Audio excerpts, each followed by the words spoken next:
Welcome to another episode of From Garage to Growth. And this is the podcast where we delve into the transformative power of entrepreneurship. In today's episodes, we explore the inspiring journey of Zakaria, an entrepreneur who has navigated the world of augmented reality and cross-continental trade to empower African SMEs and reshape global commerce. Join us as we uncover Zakaria's insights, challenges, and triumphs. So before we get things started, I'd just like to give the floor to Zakaria to introduce himself and just give us a bit of an idea of who Zakaria is.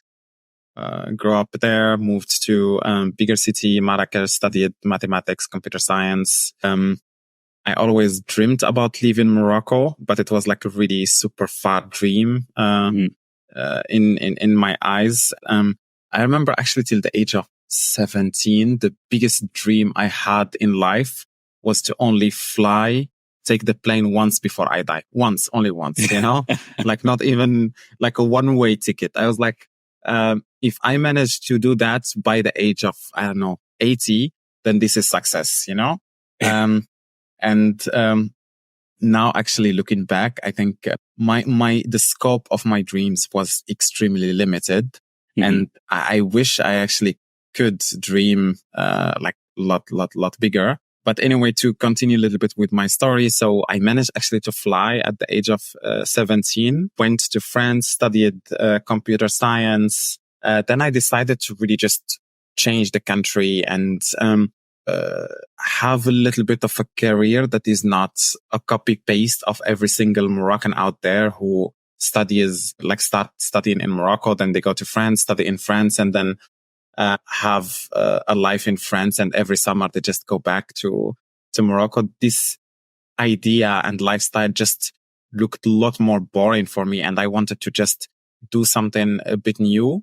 So I looked at all the countries that had a GDP more than France. Germany was one of them. So I was like, okay, I'm going to go spend maybe 2-3 years in Germany, and then let's see where life will kind of take me. And then I got stuck actually in Germany for a long time. So I came to Germany, worked for SAP as a software engineer. And one thing about me is like I always, when I do something, I get bored once I do it for some time. So I spent like 5 years at SAP.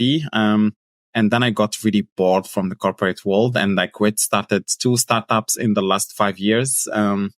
Learned a lot the very hard way. Like the extreme hard way. I was, just to give you an idea, I quit my job. I was kicked out of Germany, and then now I'm German, and now I'm also like a VC investor. So a lot of things in the last 11 years in Germany. Quite the experience you've had throughout. So you spoke about this transitioning from Morocco to France and now to Berlin and becoming a German citizen. How has that background influenced your entrepreneurship endeavors? I started being an entrepreneur, that was like 5 years ago. And I think changing geographies has helped me a lot in understanding that sometimes by changing where you are, opportunities will open up a lot, you might be a software engineer in whatever, let's say in France. I just say now, whatever, it's not, let's say, very valuable, but then you completely switch the context and then it becomes such a huge asset. In my case, like changing really geographies, changing also a little bit like where I kind of worked has helped me in seeing that there is always like a better opportunity for me out there where my skill set, my background will become like a huge asset. But to really start entrepreneurship, I think what helped me a lot was I spent 5 years at SAP and I started really gaining confidence that that my skill set, my opinion had a certain value. So I became a senior software developer at SAP. And then I also joined the office of the CTO of SAP. And I progressed quite fast, which gave me a lot of confidence. And I think it was this confidence that I really lacked to start a business. And the moment I started feeling, no, I'm actually, I can do it. I'm expert enough to really do it, that I can really build a product myself. I can do this. I can do that. This is really what, gave me that boost to just quit and, and then start my own venture. And a lot of, especially like migrant people, they don't have this confidence. I mean, I do understand, like you land in a place where you don't understand the culture, like everyone is kind of judging you, and everyone is really questioning your skills, questioning like your thoughts, like you're like overly judged on pretty much everything that you do. So it's very hard to have that confidence. So a lot of migrant people really do lack that. And to be an entrepreneur, you really need that confidence, And once as a migrant, once you really get this confidence, like a wall, once you break that wall, you have a lot better assets to become like the best founder compared to someone who just grew up here, because you literally went through a lot. First, you took the risk of just leaving your comfort zone and then coming here. And then you managed to survive here. You managed to really gain your confidence in an uncomfortable environment. So you have a lot more resilience, than someone who just grew up here. Yeah, that's definitely true. Was living your comfortable place, which is your home country, going to another country, you have no idea what to expect. So you have that proof in terms of you are ready to take risk if necessary. Being an entrepreneur is risk taker. So you have that in you already. So to start on your first, on your journey as an entrepreneur, when you decided it's no longer for me, your first company was Exhibit.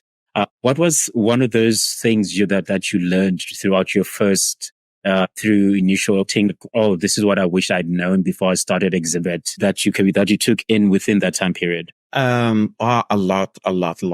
I think so. When I started Exhibit, I was still a developer, and I thought I understood business, but I learned through Exhibit that I really had no clue about business.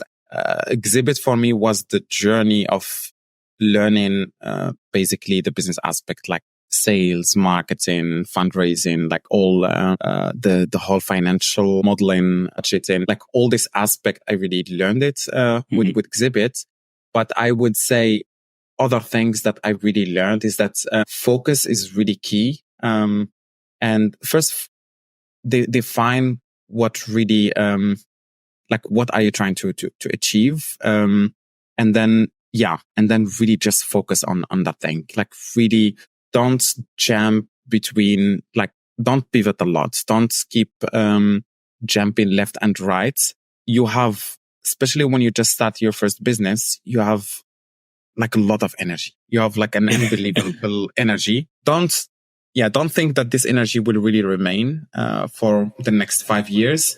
It's really just at the very beginning. Probably the first year you have like this crazy energy, and then it starts really dropping. So use it to really just focus in one direction and focus on building, achieving whatever thing in that you defined for yourself in that direction.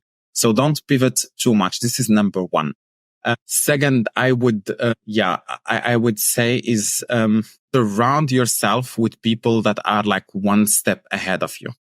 Don't talk to people that are like 10 steps ahead. I mean, if you are just starting a startup and you didn't raise any funds, talk to people that just raised pre-seed. It's great to talk to someone who raised like Series A and stuff, but they have different context. Yeah. And the advices that they might give you, it's for a completely different context. So they might tell you should not just choose any investor because, like you need to do due diligence, blah, blah, and invest, which is like really very true, very relevant.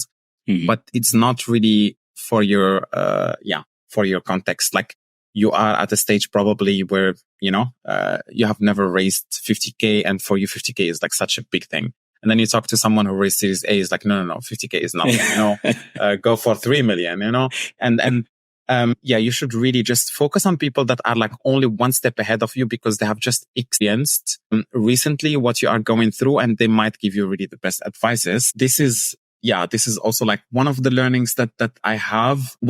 I learned to love success and hate failure right now. And I think failure is extremely overrated, and a lot of people, they're like, yeah, whatever. If you fail, you learned. This is such really a bullshit thing, like, because you are then really programmed to accept failure.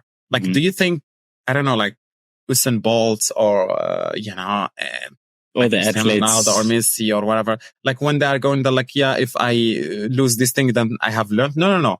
They really go to win. And I think you should really focus on reading success. You should have this competitive mentality where you really, really, really, really want to win. And the thing is, like, you will learn in both cases. If you fail and if you win, succeed, you'll learn a lot more when you succeed.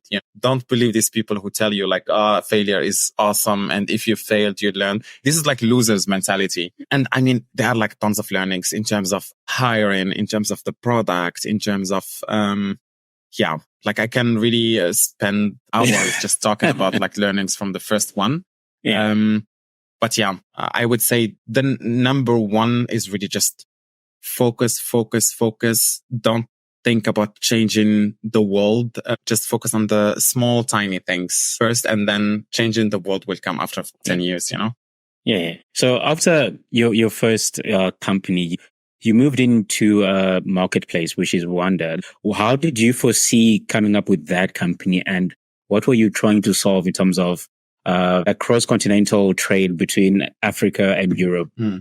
So I always wanted to do something for Africa. This is really coming from my heart. And I thought like, okay, if I don't try to improve things out there, then the children of my children will still have to kind of prove themselves. People will still look down at them. And if I don't try to change things, like first, I don't have the right to complain, hey, why things are not better? Because if it's not me, I mean, why shall I expect from other people to really try to improve things? Like other people, they're also just like me, So you need to start, you need to do things by yourself first. And and I would say if you succeed, it's awesome. Otherwise, you really also just inspire more people to do things. But I really just wanted to do that.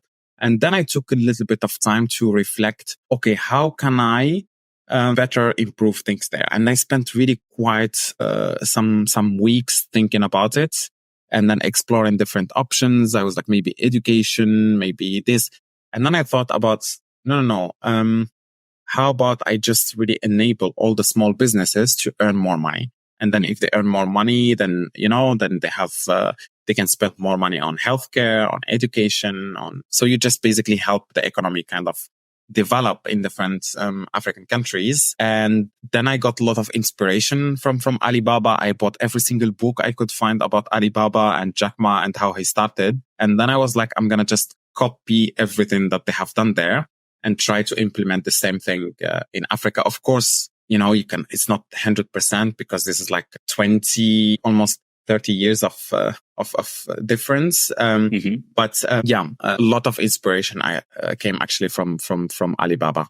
And decided to start in Morocco. Even within Morocco, we started with really a small region, Marrakesh and its region. And then we scaled within Morocco to another region. And then slowly we go into like other country, mainly in Western and Northern Africa, for now. So mostly like Francophone Africa. And so this is, how it kind of came. But I also had a little bit of, background in logistics. I worked on some, in a venture builder focusing on logistics. And I really, love that field. And I love how you can still optimize a lot of things. It's a lot of money.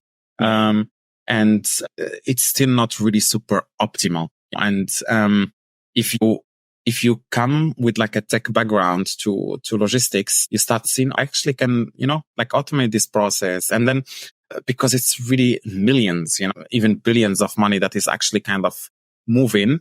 So when you optimize just a little bit, you are talking about really a lot of money that you can really optimize. So I just love that field. And this is how kind of the idea of Wanda developed, and it is still kind of developing. Yeah. So you spoke about scaling within Africa. Generally, that comes with a lot of difficulties, especially with regards to legislation, rules, and every country having a different policy. How have you been able to manage that front of it? I mean, right now we are still in Morocco. We have explored, expanding to other African countries like Senegal, Tunisia, and it is tough. It's really, really, really super tough. Like right now, what we have in mind is like either you work with, local partners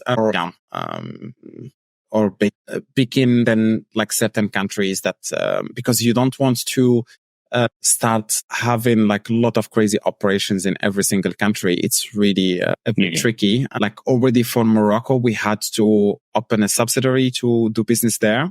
Tunisia, same thing. Like we would need to kind of open a subsidiary, and like having a lot of subsidiaries, like pretty much like everywhere in Africa is not like, a great thing to have from an operational perspective. Some African countries we want to enter through partnerships, bigger countries, bigger economies like Nigeria, probably Egypt. Then we would have a little bit more operations, like our own operations on the ground. But we are still exploring, going to different countries in Africa. It is really tough. So there is the life mission that I have, but then the reality and the implementation, it's just extreme. It's another level. And what it doesn't help that African countries are not economically well integrated, and in terms of infrastructure, in terms of regulations, financial, and also like the difficulty of just operating in Africa. Lack of data also. This is really a huge problem. So for us, the way to really enter any African country, I would need to find someone from the government, from the Ministry of Trade, and then try to get the data directly from them. But even them, they really usually don't have enough, like the right data. Data is a huge problem also in Africa. The infrastructure is not to the European centric degree where free trade is a thing. You need, like in Africa, you really need to almost kind of gather your data yourself. So you really just fly there, go on the ground, rent a bike or a car, and then go around and talk to people and meet people and start developing your own kind of understanding of, of the industries. You don't rely on what is kind of published online. This is kind of an opportunity because you do build, like you have defensibility, like it's not easier for someone else to just literally copy you, because they need a lot of groundwork to and it gives you an opportunity to build first-hand relationship with your future customer base. So you learn directly what they actually need, what solutions you could actually implement before implementing any solutions. So that's one advantage, but there's as well as a disadvantage of it being the mission of doing it, going there. So it's two coins and you have to pick one. So you spoke about like you at the beginning of your journey, the struggles of coming into Germany and then generally being deported, losing your visa. Throughout that, have you seen an improvement within the German infrastructure in terms of how they handle immigrants coming into the country, or do you still feel like a lot of work still needs to be done? Of course, I think there is a lot of work to be done. 100%, especially on digitizing a lot of processes. There is still a lot of crazy paperwork, and you need to show up in person in places. A lot of things that don't really make a lot of sense. In terms of processes, I have seen 100% like a little bit more improvement. Like now there is this law where they basically give you the citizenship, I think, even after 3 years. So it's before it basically, it took a little bit longer to do these things. So there is a little bit of improvement, but then now I also see actually the whole world is kind of competing for the top talents, every single country has now a program to attract people, give them golden visas, citizenship super fast. I think Germany is moving, but probably not as fast as others. But before I got my citizenship, I went through a lot in this country. It was like super, super, super tough, And, but yeah, what doesn't kill you make you like a lot stronger, Yeah. Yeah, definitely. So you spoke about this new fountain of skilled labor being like the in thing. Like every country is building up systems, visa programs to attract new employees. But that comes with its own disadvantages, especially with the countries those people are taken from. Like Africa, example, has this notion of brain drain. So how can Africa build up a robust system where they can utilize the diaspora that's outside of Africa, as well as reskill the people that are currently in Africa itself to kind of mitigate this brain drain issue? Yeah, I mean, I would say then do the same game like that Europe does, like play a little bit on the assets that we have in Africa. Like there is still a huge opportunity to do pretty much like everything. There is like, in the Western or like developed world, like in Japan, here in Germany and stuff, like it's kind of the economies are stagnating. Like there is really no growth. And if you compare to other countries in Africa, Nigeria, Ethiopia, Egypt, and others, it's crazy growth. Yeah, like basically selling to international talents. This huge opportunity, and weather is also like beautiful. I mean, in Africa, you can still buy a huge land, live in a house, have with an okay-ish kind of income, and life is still like crazy cheap. I mean, you can be working in Africa and you invoice your customers all over the world, in the US and here in Germany, while you are like based in Morocco or Senegal or Ivory Coast. So you're basically making income from these Western countries and then spending money in like a super cheap like stuff living place. So I think, Africa needs to sell a little bit like these things and then try to be also open to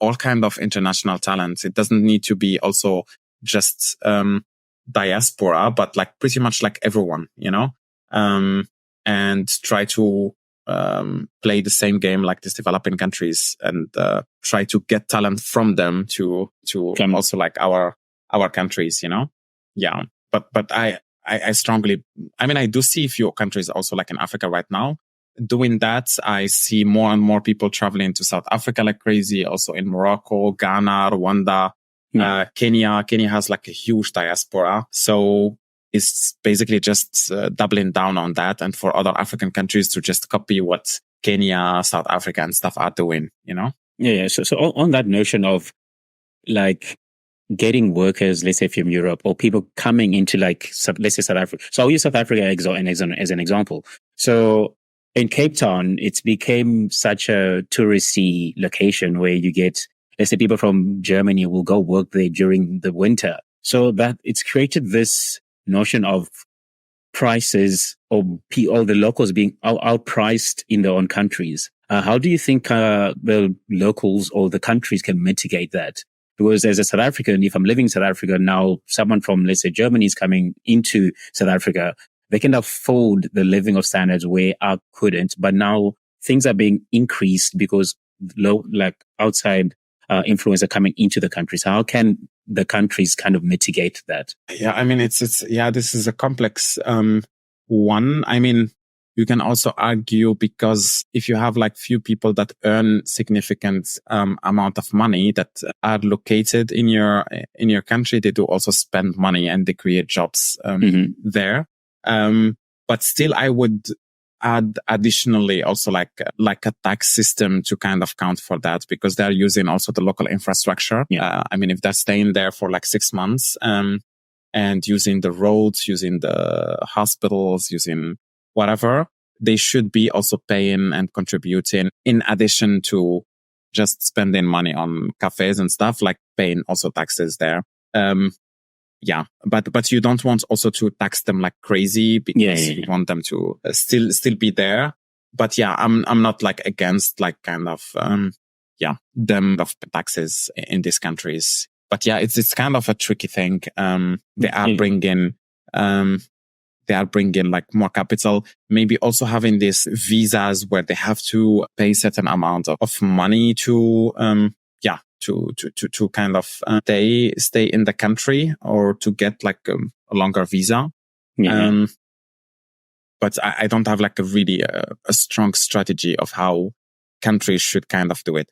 In general, I just do think having great talents that is coming to the country, of course, it makes life really expensive for locals, but it also create jobs and then brings even more jobs. Like if you have like the best or like few great developers that are located in Cape Town or like in Dakar, I mean, also like companies bring also more operations there. And there is like a whole ecosystem that develops with that, Yeah, that's definitely true. So I was going through some of your posts and you were speaking about diversity and diversity washing. How do you perceive the concept of diversity washing, especially with regards in today's corporate world? What's your perception of the term diversity washing? So diversity washing is basically hiring a few interns that you probably don't pay, that look a little bit more colorful and different genders, and then take a picture with these people and then share it on social media and say, we are super diverse, and have in your statistics like that you are, I don't know, 50% or 70% like a diverse team. I think we are a bit beyond this kind of basic KPI, and we really need to challenge organizations and dive deep into what is behind that KPI.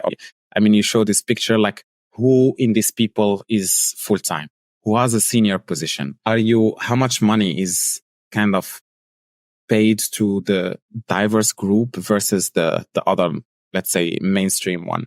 I mean, it could be still two different senior people, but this one is paid, I don't know, 150K. The other one is paid like 70K, So you really need to look a little bit more at this data. And I do still see a lot of organizations kind of, it's such a hype now, this diversity thing. And a lot of organizations just employ, colorful interns and then use them, for marketing purposes and they dare to say that they are like super diverse and stuff, So this is what I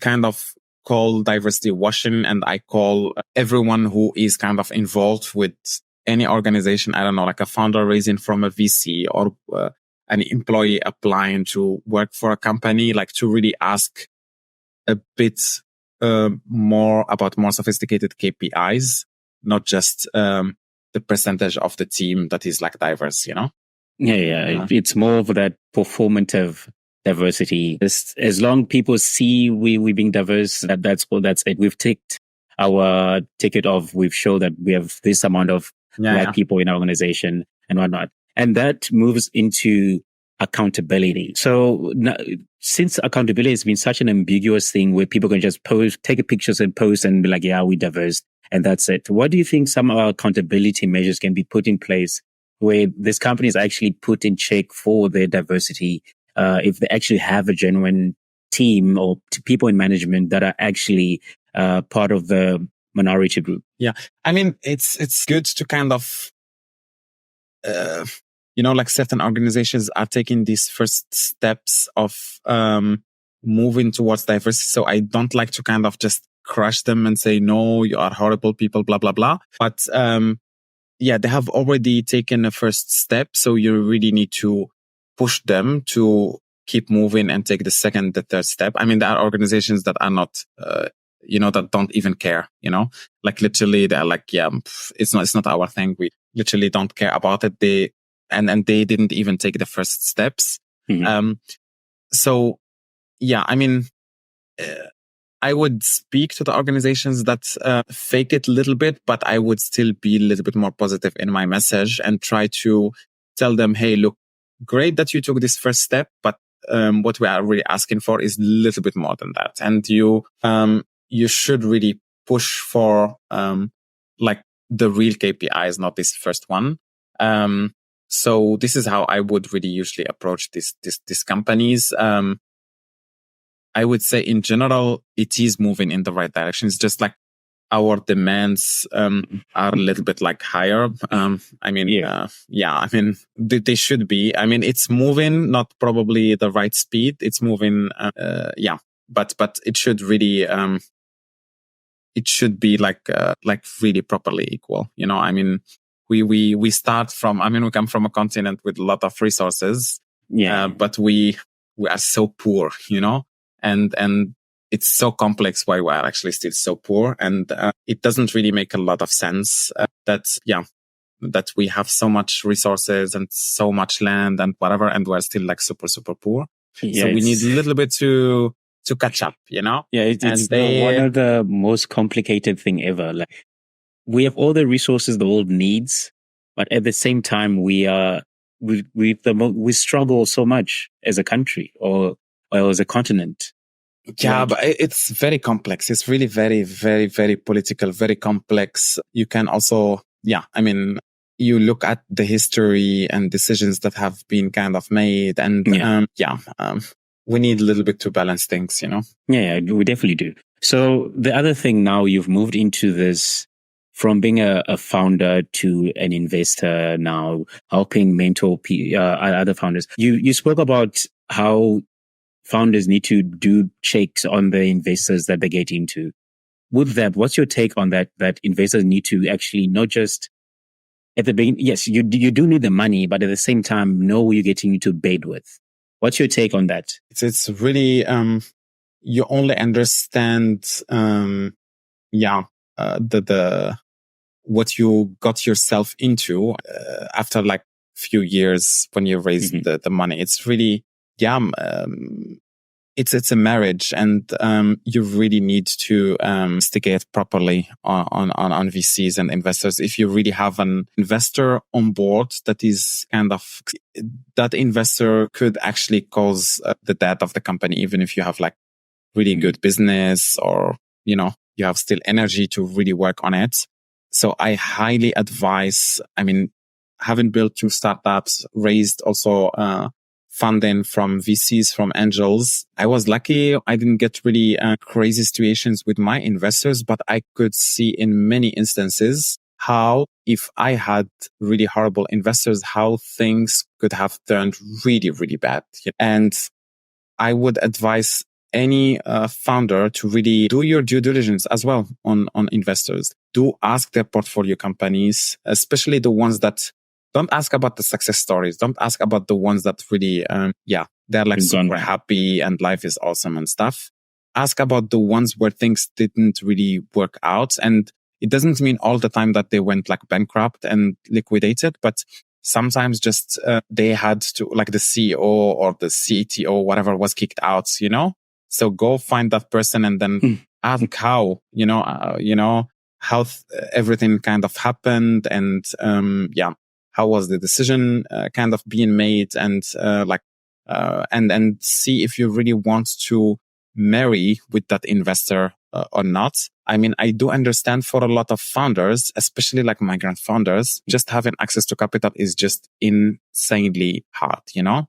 Yeah. Like really insanely hard. And I do understand that, at some point, I mean, you are struggling to pay your bills. You probably will be kicked out of Germany because you don't have probably a salary, and you're like, I genuinely don't care. I'm going to just take, the first one gives me like 20, 30K or 50K.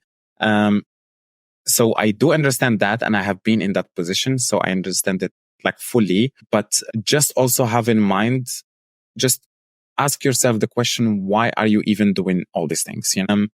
Are you just trying to survive, or are you trying to build a great business?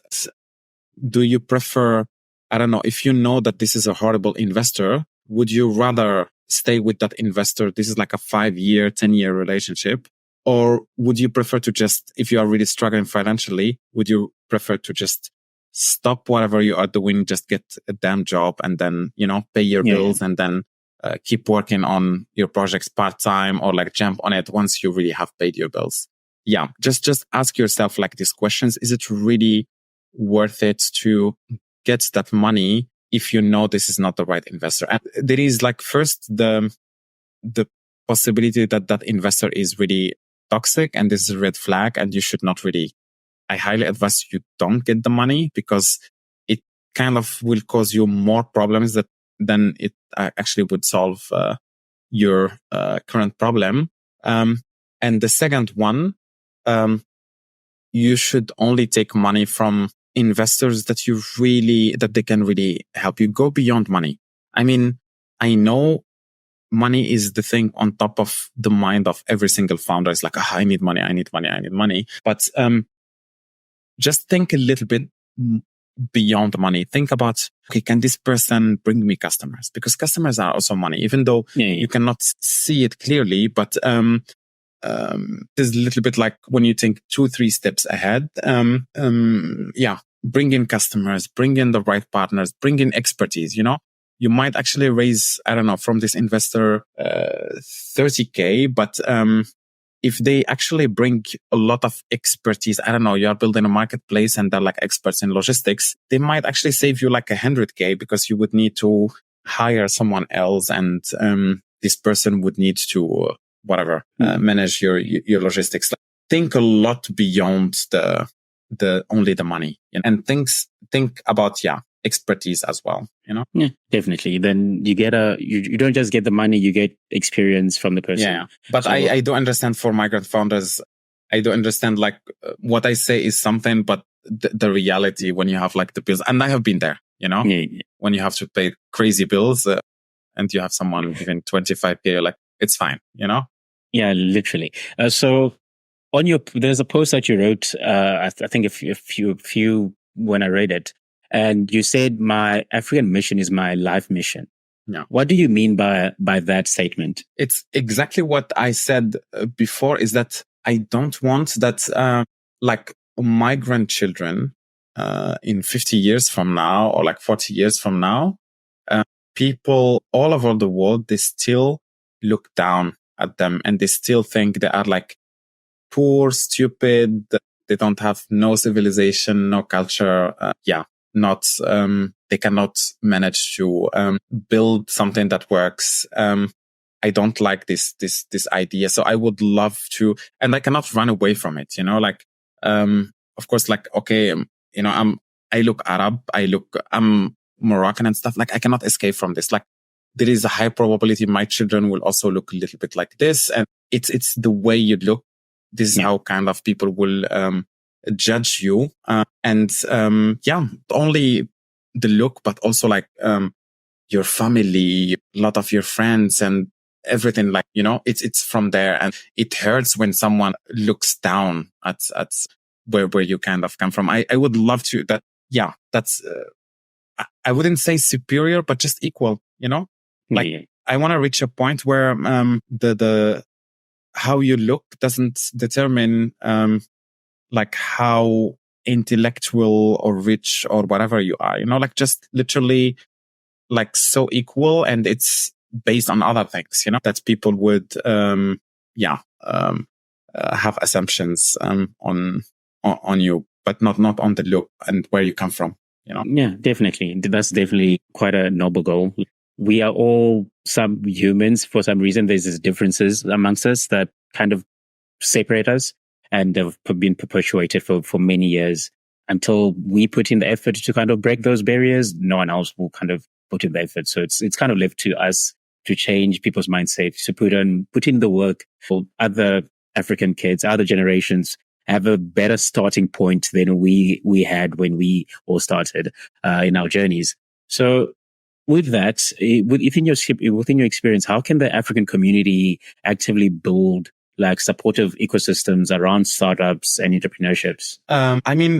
Just connecting first with there are like few really good like experts, entrepreneurs, even investors from the diaspora, like connecting with each other, reaching out, sharing opportunities with each other, having different events or like platforms like this podcast where you just talk about problems that we face because they are specific, and how other people from the diaspora solve them, just to share a little bit more knowledge. I think this is really so much needed. And a lot of people still, like, for example, I have been kicked out of Germany and stuff, and a lot of things could have been avoided. And I can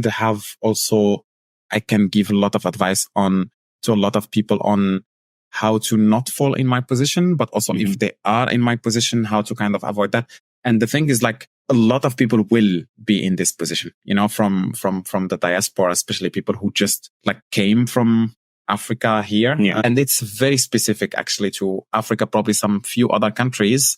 But yeah, if you came from Poland to Germany, or from France to Germany, or from the US, or from Japan, or from Korea, you don't have exactly the same problems, So I would love to have more platform where we share the problems and share the solutions and share the knowledge, more podcasts, more events, more, just more knowledge shared online to build that ecosystem, because it's still not there yet. There is a lot of talent, but everyone is kind of reinventing the wheel on their own somewhere, Yeah, definitely. I think a collective of the diaspora, was there's bubbles even within the diaspora here in Europe. There isn't a place where the whole diaspora can connect and communicate, share ideas amongst each other, and then take those ideas back to our respective countries. So that is something that's lacking within the diaspora itself. So as we kind of come to the end of our conversation, what's the future looking ahead for you? What's the plans with regards to those your companies that you're running, and your mentorship endeavors as a founder, as an investor? Well, what's the next goal? Right now, I'm exploring actually the opportunity to start my own fund, focusing on African startups. So investing in great African entrepreneurs who are based there on the continent and working on problems in the continent. There is like a lot of problems that we specifically have. And it doesn't make sense to wait for the developing world to invest in them. We do understand our problems, and we should be the first ones to really invest in our problems. Yeah. So this is literally what I'm working on right now. And one funny thing, what advice would you have for inspiring entrepreneurs, or someone who's in the entrepreneurship journey still early, or what advice would you impart on them? First one is just start, don't be really afraid. Yeah. Take that first step. Be loud when something happens to you. Like, don't speak up. Yeah. Speak up. Sometimes like problems happen to you don't assume that everyone actually knows that you have that specific problem. Sometimes people have good intention. Like even here in Germany, when I was kicked out and stuff, like I wouldn't say people they were like, oh, such a horrible dude, let's kick him out of Germany. People sometimes really have good intention, but they just don't know what are the problems that we really have. So, and especially as like a migrant person here, don't make this assumption, and just really speak up and share your problems. And what really helped me to stay here in Germany was speaking up, was writing a very long blog on LinkedIn where I just explained exactly everything that happened. Yeah. And then in 2-3 days, everything like kind of turned the other way. And then I stayed here. So, take the first step, speak up, surround yourself with like mentors and people who are like one step ahead of you. Don't try to reinvent the wheel and solve every single problem by yourself. Speak to people from the community, people who are like one step ahead of you, and try to use the solutions that they have already came up with. Yeah, there is someone around you who has already solved the problem that you are facing, Yeah, definitely. Reach out to the community, get in touch. And that is all from us. Once again, thank you so much for giving up some of your time to be here. Quite enjoyed the conversation. Just one last thing. If someone wants to reach out to you, where can they reach you? LinkedIn. So LinkedIn is my main platform. So just reach out to me on LinkedIn. Happy to help, especially if you have any startup project and stuff. Happy to, tell you a little bit, few, like my opinion, on what you're building. Yeah. Okay, great. Then that is it from us. Thank you for listening.